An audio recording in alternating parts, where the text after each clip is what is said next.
Hello বন্ধুরা, আজ আমি চলে আসলাম আপনাদের সামনে ইলিশ মাছের একটি রেসিপি নিয়ে। ইলিশ মাছের লেজ ভর্তা, যেটা খাওয়ার জন্য আমরা বিভিন্ন সময় বিভিন্ন স্থানে যে এই লেজ ভর্তাটা খেয়ে আসি, সেইটাই হচ্ছে আজ আমি ঘরোয়া পরিবেশে তৈরি করে দেখাবো। একবার খেলে হাজারবার খেতে মন চাবে। তো তার জন্য প্রথমে আমি 3 পিস ইলিশ মাছের লেজ নিয়ে নিয়েছিলাম এবং ভালোভাবে হলুদে মিক্সিং করে নিলাম। তো এবার একটি প্যানে আমি রাঁধুনি সরিষার তেল ঢেলে নিব, কারণ এটা হচ্ছে ইলিশ মাছের যে 3 পিস লেজটা আমি হলুদ দিয়ে মেরিনেট করে রাখছিলাম, সেই 3 পিস লেজ আমি সুন্দরভাবে কড়া করে ভেজে নেব, যাতে করে এর ভিতরে যে কাঁটাগুলো থাকে পুরাই যেন মুচমুচে হয়ে যায়।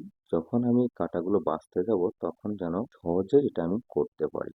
তো বন্ধুরা, এবারে গরম তেলের মধ্যে আমি কিন্তু ইলিশ মাছ ছেড়ে দিয়েছিলাম। তো দেখুন, এবারে আমি উল্টে পাল্টে খুব সুন্দরভাবে এই ইলিশ মাছের লেজগুলো সুন্দরভাবে কড়া করে ভেজে নেবো এবং চেপে চেপে এইগুলার ভিতরে তেল প্রবেশ করাবো, যাতে করে এটা যখন আমি মাখাবো তখন কিন্তু এটা অনেক অসাধারণ এবং সুস্বাদু হয়ে যাবে বন্ধুরা। তো বন্ধুরা, এই ইলিশ মাছের লেজ ভর্তা করার জন্য আপনি যে কোনো ইলিশ মাছ নিলে হবে না। তার জন্য আপনাকে কিছু স্পেশাল ইলিশ মাছ আছে, যেমন বরিশালের যে ইলিশগুলো আছে এইগুলা কিন্তু অসাধারণ একটা ইলিশ মাছ। এটা আপনি খেয়ে দেখবেন, কিন্তু এর নামটা সবখানেই আছে। তো আমি সেই জন্যই কিন্তু বরিশালের ইলিশ মাছ আমি বেছে নিয়েছিলাম। তো এবারে একটা বাটিতে আমি স্টিলের বাটিতে আমি 3 পিস ইলিশ মাছ, যেটা আমি ভেজে রাখছিলাম ইলিশ মাছের লেজ, সেই তিনটি কিন্তু এখানে সুন্দরভাবে যে বড় বড় যে কাঁটাগুলো আছে সেইগুলো কিন্তু এখানে সুন্দরভাবে আমি বেছে নিচ্ছি, যাতে করে যখন আমি এটা মাখাবো তখন যেন আমার হাতে বা আমার গলায় বেঁধে না যায় খাওয়ার সময় কিন্তু বন্ধুরা। তো এখন দেখছেন, প্রথমে কিন্তু আমি একটা সুন্দরভাবে কাঁটাটা বেছে নিলাম এবং এইভাবেই কিন্তু আমি সবগুলোই কিন্তু বেছে নিব বন্ধু। তো এর সাথে যে উপকরণগুলো লাগে সাধারণত আপনার শুকনা মরিচ, তারপরে পেঁয়াজ, তারপরে ধনিয়া পাতা, কিন্তু আমি এখানে কিছু ব্যতিক্রম আইটেম রাখছিলাম। তো এটা হচ্ছে সিক্রেট। তো কারোর যদি এই সিক্রেট আইটেমগুলো যদি প্রয়োজন হয়, তাহলে আমার ইনবক্সে এসে আমাকে কমেন্ট করে জেনে নেবেন বন্ধুরা। এ পর্যায়ে বন্ধুরা কিন্তু আমার ইলিশ মাছের লেজের কাঁটাগুলো কিন্তু বাছা কমপ্লিট।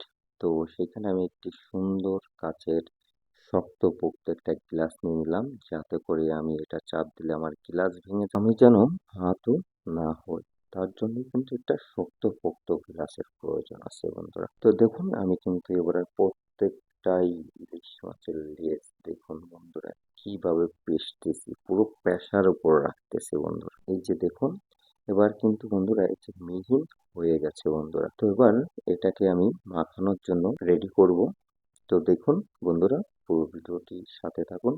তো এবার আমি যেহেতু এটা মিহিন করছি, তো এখানেও কিন্তু অনেক ছোট বড় কিছু কাটা রয়ে গেছে, যেইগুলো দেখা যাচ্ছে সেইগুলো কিন্তু আমি এখানে বেছে নিচ্ছি, যাতে করে গলায় বেঁধে না যায়, কারণ এগুলো আমার বাচ্চারাও খাবে। তো সেইখানে একটু সো বি কেয়ারফুল। তো সেইভাবেই কিন্তু এগুলো বেছে নিয়েছি। তো এবারে কিন্তু আমি সেই যে 2টা শুকনা মরিচ আমি কিন্তু ভেজে নিয়েছিলাম, সেই 2টা শুকনো মরিচ একটু কড়া করে ভেজে নিয়েছি। তো এবারে লবণ এবং ওটাকে একসাথে হাতের দলনিতে কিন্তু এটা পুরো মিহিন করে ফেলবো বন্ধু। তো দেখুন, পুরা মিহিন হয়ে গেছে।